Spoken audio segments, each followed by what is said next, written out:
Bom dia, irmãos. Graça e paz. É bom estarmos aqui de novo, né?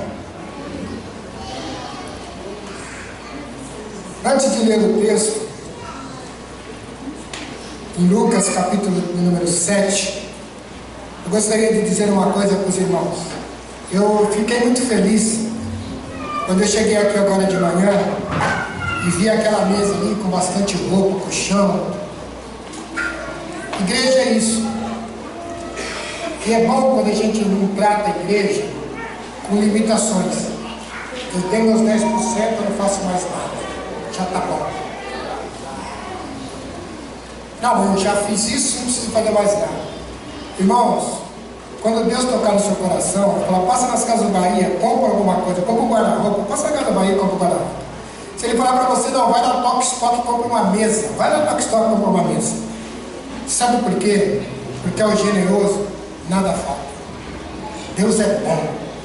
Então não tenha dó de contribuir com o reino de Deus. Não tenha dó de ajudar as pessoas. Dá lugar para o novo. Quanto mais você doa, mais Deus te dá. Isso não é princípio de igreja universal, não. Isso é princípio bíblico. Porque se você retém, como é que vai colocar mais? Se você repesa a água, se entrar mais água, não pode. Está cheio já. Então dá lugar para o novo. Ajuda o seu irmão. Deus não dá dinheiro para você acumular, Deus dá dinheiro para você compartilhar. O reino de Deus é compartilhamento, é doação. Quanto mais você doa, mais você tem, porque Deus é fiel. Amém? Eu sei que os irmãos são bons porque eu vi a mesa. Que bom isso. Que Deus abençoe os irmãos. E Ele abençoa muito mais do que pedimos ou pensamos. Lucas 7, versículo de número 11, nós vamos ler o texto do filho de uma viúva. Diz que um pregador chegou diante do texto uma vez e leu o epígrafo. E no epígrafo estava escrito assim: o filho da viúva de Naim. E o pregador passou 40 minutos pregando sobre os maridos que morrem e não deixam nada para a mulher. Como esse Naim, ele abandonou, ele morreu, não cuidou da mulher, não deixou seguro, não deixou nada. Naim é uma cidade, Naim não é uma pessoa. Mas pregador entende isso. Mas nós vamos falar sobre o filho dessa viúva. Amém? Todos encontraram o texto? Lucas capítulo de número 7, a partir do versículo de número 11. Logo depois, Jesus foi a uma cidade chamada Naim. E com ele iam seus discípulos e uma grande multidão. Ao aproximar-se da porta da cidade, estava saindo o enterro do filho único de uma viúva, e uma grande multidão da cidade estava com ela. Ao vê-la, o Senhor se compadeceu dela e disse: não chore. Depois aproximou-se, tocou o caixão, e os que carregavam pararam. Jesus disse: jovem, eu lhe digo, levante-se. E o jovem sentou e começou a conversar. E Jesus lhe entregou a sua mão. Todos ficaram cheios de temor, louvavam a Deus. Um grande profeta se levantou entre nós, diziam eles. Deus intervém em favor do seu povo.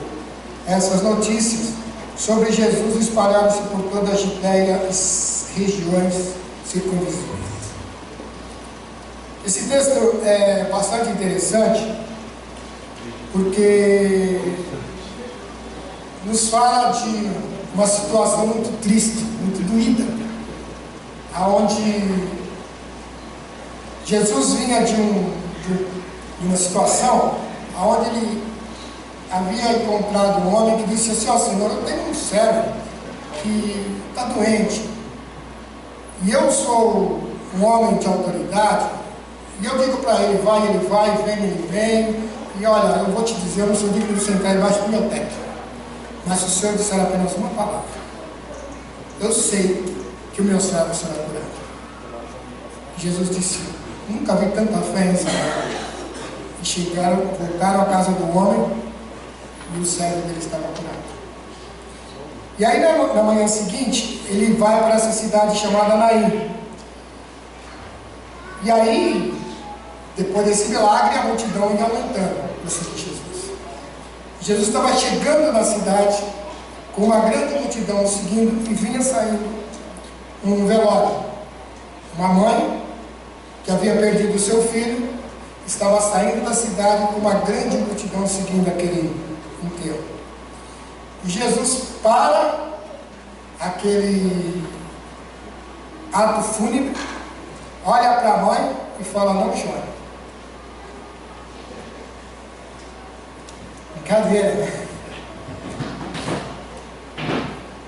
Sei, acho que hoje, do jeito que está mais moderno, né? Todo mundo mais atirado, a fé se tornou alguma coisa mais moderna, é capaz de alguém dizer: está pensando, que não chora? É a mãe do menino, rapaz. Mas Jesus disse para ela: não chore. E quando Jesus diz alguma coisa, presta atenção. E aquela multidão parou. Jesus foi até o caixão, tocou e falou para o menino: levanta. Eu não sei os irmãos, e eu teria corrido, porque o morto levantou. Eu tenho uma tia que ela tinha mania de orar. Chegava em velório e falou: tchau, mamãe, se for de cara. Levanta, ressuscita. E disse ela que uma vez, ela pôs a mão em cima do defunto e começou: ressuscita. E o véu escorregou. Ela falou: nunca mais orei para que ninguém ressuscitasse. Porque deve ser uma situação tremendamente assustadora e maravilhosamente interessante. Uma pessoa ressuscitada. Eu nunca vi, não sei se vou ver, mas deve ser uma coisa magnífica. Agora, ressuscitar uma pessoa e devolvê-la à sua mãe, aí é alegria demais, né? Aí é contentamento demais. Ressuscitar um filho, entregar para a mãe e falar: toma seu filho, leva de volta, e a multidão da minha volta, e voltar para casa, porque Jesus fez um milagre. Aquilo levou a multidão ao êxtase. Eles diziam: Jesus interveio a favor do seu povo, Deus está conosco, a coisa está boa. E fizeram uma grande festa. Mas esse texto me chama a atenção porque ele tem algumas coisas muito interessantes. Eu gostaria de compartilhar isso com os irmãos por alguns minutos. O texto nos diz que tinham duas multidões, uma seguindo a morte e a outra seguindo a vida. Uma seguindo um velório e a outra seguindo aquele que vinha trazendo alegria e vida por onde passava. Eram duas multidões. E hoje, meus irmãos, não é diferente. Nós temos hoje, no mundo em que nós vivemos, duas multidões. Uma que segue a morte e outra que segue a vida.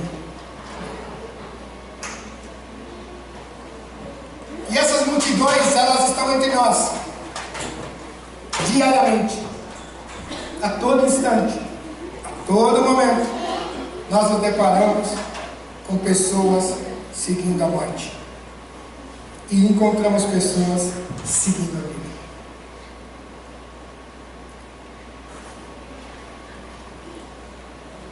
Pessoas que enterram diariamente seus sonhos, pessoas que enterram projetos, pessoas que enterram famílias, pessoas que enterram coisas que têm na vida e perdem a esperança, pessoas que enterram sua alegria, enterram sua felicidade, enterram sua esperança, enterram seu amanhã, e elas caminham ao nosso lado, elas caminham conosco, e elas estão conosco. E quando você tem esse vazio dentro de você, porque você enterrou os seus sonhos, os seus projetos, a sua vida, a sua alegria, a sua esperança. Porque eu não sei se os irmãos sabem, mas tristeza é vício. A pessoa vicia em ser triste, em olhar a vida com um olhar triste, em enxergar as coisas com tristeza. Isso é um vício. A psicologia diz que isso precisa de tratamento, porque isso é vício. E nós caminhamos com isso, nós caminhamos com essas pessoas que têm esse vício, e aí querem preencher isso, e aí se metem com religiões. E aí você passa numa encruzilhada, às vezes 11 horas, meia-noite, e você vê pessoas que no dia a dia são as mais coerentes possível, diante de um frango assado, uma farofa, umas velas pretas e outras azuis, outras sei lá que cor, e fazendo petições à sua religião, e fazendo petições a isso, aquilo. Você olha no dia 12 de outubro na televisão, você vê pessoas de 50, 60, 70 anos carregando cruzes pesadíssimas para poder pagar as suas penitências e tentando alcançar alguma coisa. Você olha para a pessoa que vai para a religião e chega dentro de igrejas e ficam 24 horas dentro da igreja e ora e lê Bíblia e vive religião, igreja, tentando preencher dentro do vazio da sua alma, porque de alguma maneira elas estão enterrando a sua vida. E essas pessoas estão caminhando ao nosso lado. Mas eu louvo a Deus, porque Jesus que entrou naquela cidade de Naim, é o mesmo que continua caminhando hoje. E Ele caminha usando cada um de nós. E nós um dia nos encontramos com essas pessoas. E nós estamos aqui esta manhã porque um dia nós fomos encontrados por alguém que disse para nós: não precisa ser assim. Jesus ressuscitou, e porque Jesus ressuscitou, nada é, tudo está, você pode ter mudado. Essa mulher não tinha mais esperança, não tinha mais história. Talvez na mente dela estivesse: eu lembro do meu filho quando aconteceu isso, quando aconteceu aquilo, eu lembro do meu filho quando aconteceu isso, agora ele pensou muito errado, agora o que será de mim? Não tinha mais esperança. Mas quando você encontra com Jesus, você encontra com esperança. É aquilo que nós cantamos ainda há pouco. Eu sei que tem uma manhã preparada para mim, porque Jesus ressuscitou. Nós somos os filhos da ressurreição. Nós somos pessoas que acreditam que existe uma ressurreição através de Cristo Jesus, porque Ele ressuscitou. E porque nós somos esses filhos da ressurreição, é que nada nos entristece. Não a ponto de nós enterrarmos a nossa vida, porque nós sabemos que nada é, tudo está, porque Jesus ressuscitou. O que vai ser da minha vida? Eu não sei. Mas o Jesus que entrou na cidade de Naim, Ele vai entrar na sua vida, e nada é, tudo está. Porque Jesus muda todas as coisas. Jesus muda toda a história.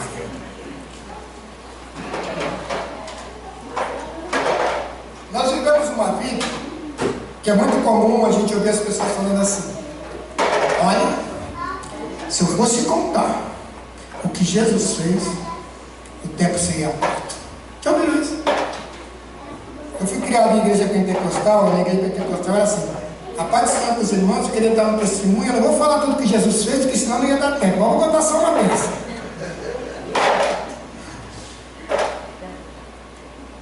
Irmãos, nós vivemos em meio a milagres. A gente não para atirar para isso. Se você sair perguntando aqui, todo mundo vai contar um milagre. Olha, uma vez aconteceu isso. Olha, uma vez aconteceu aquilo. Olha, uma vez aconteceu isso. Olha, uma vez aconteceu aquilo. Aqui, nesse ambiente aqui. E nós ainda encontramos pessoas aqui, nesse ambiente, que enterram seus sonhos, por causa de tristeza e porque enterraram sua esperança. Não se permita enterrar a esperança. Você é filho de Deus de toda a esperança. Nós, irmãos, somos pessoas que podemos sonhar porque os nossos sonhos são realizados por um Deus que faz grandes coisas. O grande missionário, o Guilherme Caio, ele disse assim, chegou na igreja dele e falou para o pastor dele: eu vou para missões. O pastor falou: você é louco, rapaz, você é formado. Missões é uma cara que não tem formação, o irmão que não casou. Você vai para missões? Eu vou fazer grandes coisas para Deus, porque Deus é um Deus de grandes coisas. E ele foi para missões, e anos depois ele morreu. Quando ele morreu, toda a região onde ele morou estava evangelizada. Ele tinha escrito não sei quantos livros, e ele foi lembrado, porque ele acreditou que ele servia a um Deus que fazia grandes coisas. E o Deus que cuidou dele é o Deus que cuida de nós. Por que eu estou dizendo isso? Porque, irmãos, nós estamos com cemitérios lotados de sonhos enterrados. Nós estamos com cemitérios lotados de livros que deveriam ter sido escritos. Nós estamos com cemitérios cheios de pessoas que podiam ter feito grandes coisas, que não fizeram porque não acreditaram nos seus sonhos. Mas o Deus da ressurreição é o nosso Deus, e Ele quer ressuscitar sonhos. Ele quer ressuscitar projetos. Ele quer que a sua vida seja diferente. E eu quero te fazer uma pergunta. Qual multidão que você está seguindo? Qual é a multidão que você está seguindo? Tem a multidão que conta a vantagem do outro. Você viu o fulano? Você viu o que Deus fez com ele? Você viu o que Deus fez? E Beltrano? Não. E com a sua vida, meu irmão? Não. Tem que orar mais. Tem que ler mais a Bíblia. Tem que fazer mais isso, tem que fazer mais aquilo, tem que fazer mais aquilo outro. E aí vem os grandes versículos bíblicos.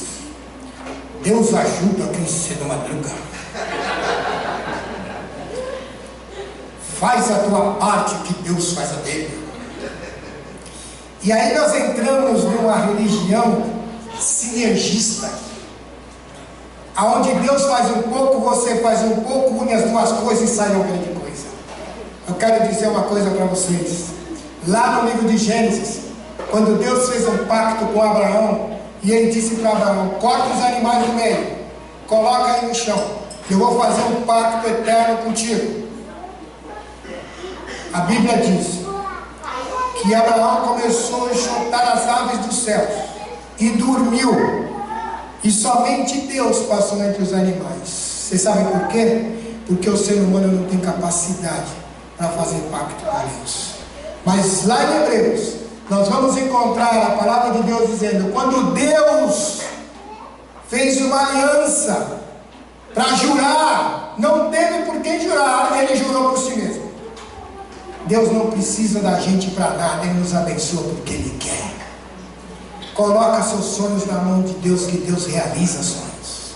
Acredita, confia, tenha fé em Deus. Ai, irmão, mas acabei de perder tudo na enchente. Deus viu você perdendo tudo, meu irmão. Confie em Deus, Deus cuida de você. Não se lamente. Não fique resmungando. Eu vou contar para vocês o que aconteceu com o povo. Talvez você não conheça. Existia um povo. Né? Eu falo para assim: existia um homem.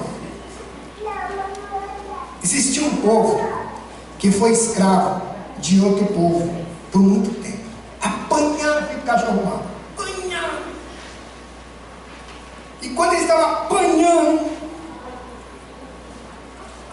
levantou-se um homem. E esse homem foi destinado a libertar esse povo. E ele foi até lá, os povos estavam lá apanhando. Ele tirou o povo de lá, de forma miraculosa. E atravessaram o mar a pé enxuto. E viu os inimigos morrendo na frente deles. E todo dia de manhã eles levantavam e tinham o café da manhã na mesa. Todo dia na hora do almoço tinha o almoço quentinho na mesa. Pois esse povo reclamava, resmungava, murmurava. Porque quando você resolve murmurar na vida, é um problema sério. E Deus não suporta murmuração. Aprenda isso, meu irmão. Deus não gosta de murmuradores. Deus falou: esse povo não entra na terra, porque eles só sabem murmurar. Você canta o que você canta. A gente canta o que canta, mas na hora de crer a gente não crê. Escuta, meu irmão. A fé é para o momento da luta, da aflição. Você não vai para o céu com fé, porque no céu não precisa fé. Você vai estar diante de Deus, fé para quê? Para olhar para Deus e falar: eu creio em você. Alegria não é para o céu, porque lá não haverá choro, não haverá tristeza. Para que céu? Não precisa de alegria. Alegria vai ter uma coisa perene. Alegria é para a terra. Paz é para a terra. Bondade é para a terra. Todas as coisas boas que tem na Bíblia é para a terra, porque o céu pode ficar tranquilo que quem está lá já está tudo pronto. Então, quando a Bíblia diz para você confiar em Deus, ele está dizendo para você confiar em Deus. Não é para você deixar de ser gente como gente deve ser. Não é isso, tá? Por favor. Quando alguém perde algo, por favor, sofra. Tá? Sofra. Mas sofrer não é murmurar. Sofrer é uma dor, é algo emocional, é algo que você tem e que tem prazo de validade. Que também você vai passar a vida toda sofrendo por uma coisa, né? Que aí você enterra a sua vida também. Tudo tem prazo de validade. Então você perdeu, você chora, fica triste, mas passa e volta a festejar, porque Deus continua presente, nada aí, tudo está. Deu uma pancadinha na quina do móvel, dói. Não tem nenhum, ai, né? Tem alguém que fala glória a Deus.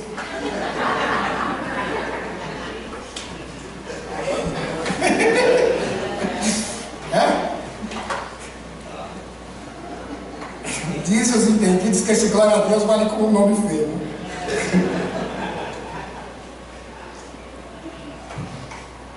Mas se você está seguindo essa multidão que está saindo da cidade de Nínive, não deixe isso continuar acontecendo. Não enterre a sua família. Se seu relacionamento familiar está ruim, desenterra isso e conserta. Você não precisa fazer isso. Como está o seu relacionamento com seus filhos? Como está o seu relacionamento com você mesmo? Você já se perdoou? Você tem se perdoado? Você tem vivido bem com você mesmo? Porque se você não viver bem com você mesmo, você vai viver bem com os outros.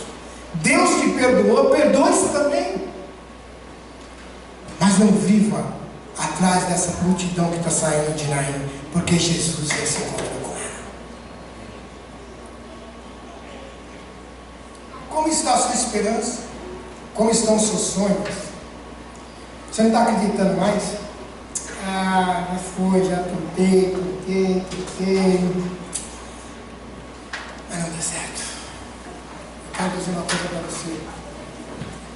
Não perca a esperança.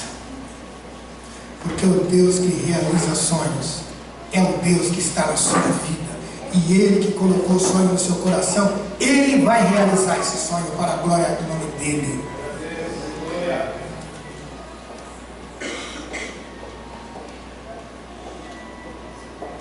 Agora eu quero te dizer uma coisa. O Jesus que olhou para aquela multidão, e o texto nos diz que Ele se compadeceu, é o mesmo Deus que olha para a gente. É o Deus que se compadece de nós. É o Deus que cuida de nós. É o Deus que está conosco. Você sabe por quê que aquela mesa tem doações? Você sabe por que as pessoas se movem? É porque Deus colocou a compaixão nos nossos corações. É porque Deus colocou no nosso coração e emprestou para a gente a bondade dEle, para que a nossa vida fosse um pouco mais leve, para que a gente não caminhe só, para que a gente não esteja sozinho. Porque o Deus que olhou a viúva de Naim é um Deus que olha para cada um de nós e não quer que ninguém viva com tristeza no coração. E Ele continua dizendo para cada um de nós: não chore, não chore, não perca a esperança, não enterre o seu sonho, não perca a sua família, não perca seus filhos, não perca você. Eu estou aqui. Nada é, tudo está. O complexo de Gabriela não serve para a gente. Pessoas que têm fé, que vivem a vida com Deus, não têm complexo de Gabriela. Eu nasci assim, eu cresci assim, eu vou morrer assim. Meu pai foi pobre, minha mãe foi pobre, meu irmão foi pobre, meu tio é pobre, eu sou pobre, vou morrer pobre. Não precisa. Para com isso.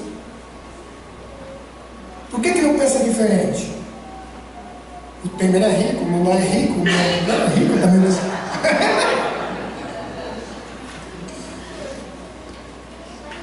Não sonhe. Não sonhe coisas ruins para você, sonhe coisas boas. Sonhe com coisas boas. Porque Deus é bom. Deus realiza. Deus faz acontecer. Porque Deus é o Deus que começou a boa obra e vai terminar. Deus não é um Deus de obras inacabadas. Deus é um Deus de obras acabadas. E a obra que Ele começou na sua vida, Ele vai terminar.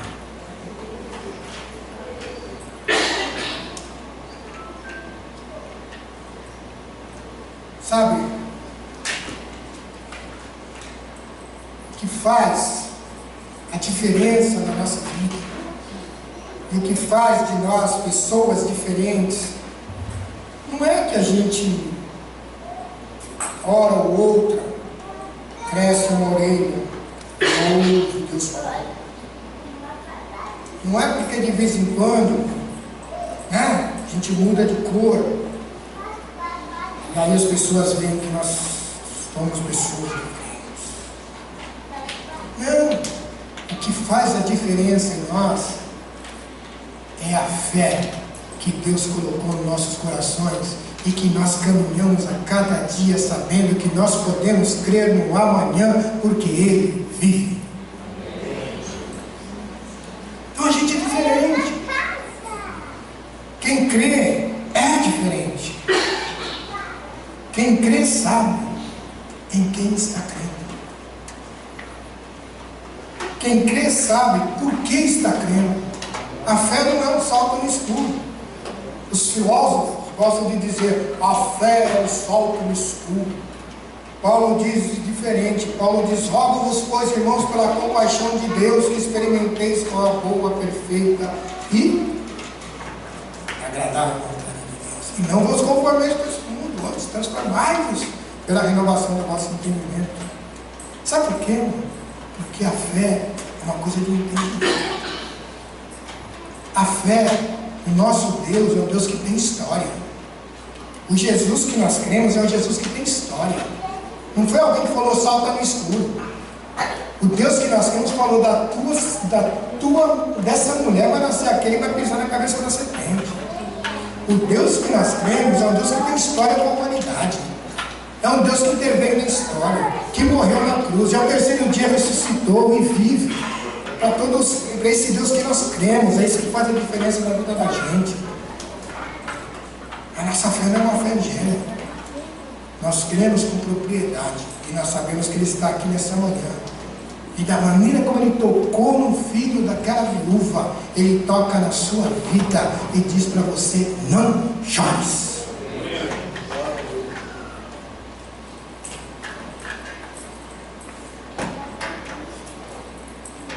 Como seguidores da multidão da vida, nós precisamos prestar atenção, porque Deus vai colocar a gente do lado da gente. Todo dia, todo momento, você vai ter gente do seu lado. Deus vai colocar as viúvas na sua história. Pessoas que vão dizer para você: olha, eu não sei o que fazer. Fica tranquilo, que você também não vai saber o que Ele vai fazer, mas Deus vai saber. E você pode dizer para essa pessoa: olha, fica tranquilo. E conta para ela: existia uma mulher que tinha um filho, e esse filho morreu, e ela estava levando ele para sepultar, e ele se encontrou com Jesus. E Jesus ressuscitou o filho dela e colocou o filho dela no colo dela de volta. E esse Jesus é que eu quero te apresentar. Se você não sabe o que fazer, Ele sabe o que fazer com você. E ore por essa pessoa. Eu falei outro dia aqui que nós, seres humanos, temos a mania de disputar quem está pior. Minha vida está difícil, meu amigo, minha está pior. Quando Deus colocar alguém do seu lado e falar: minha vida está difícil, já se liga. Deus não vai colocar ninguém do seu lado para dizer isso, para que você conte uma situação pior. Quando Deus coloca uma pessoa assim, é para você ser bênção na vida dessa pessoa, dizer para ela: tá, tudo é, nada é, tudo está, Jesus pode mudar isso. E conta a história para ela, fala do seu Jesus para ela, fala o que Jesus tem feito por você, porque Jesus continua querendo alegrar as multidões. Porque sabe o que aconteceu? Quando essa multidão triste encontrou com Jesus, ressuscitou o menino, todo mundo ficou feliz. E a Bíblia diz que todos louvavam a Deus e dizia: Deus interveio no meio do seu povo. E eu quero dizer uma coisa para vocês: há mais de 2 anos atrás, na saída de Jerusalém, naquela cruz, quando Ele disse: está consumado, Ele estava dizendo: para todos sempre eu estarei no meio desta humanidade, e eu vou ressuscitar muitos filhos de viúvas de Naim, porque nada é, tudo está, porque eu vou andar com eles e Deus está conosco. Nós não precisamos seguir outra multidão senão a multidão do Senhor na vida. Que a sua vida seja assim, que as suas histórias possam ser mudadas, que os seus sonhos possam ser ressuscitados, e que hoje seja um marco na sua vida, para que os seus sonhos sejam realizados, para a glória do nome de Deus, e que todos possam louvar o Senhor juntos, por sua vida e por seus milagres. Amém.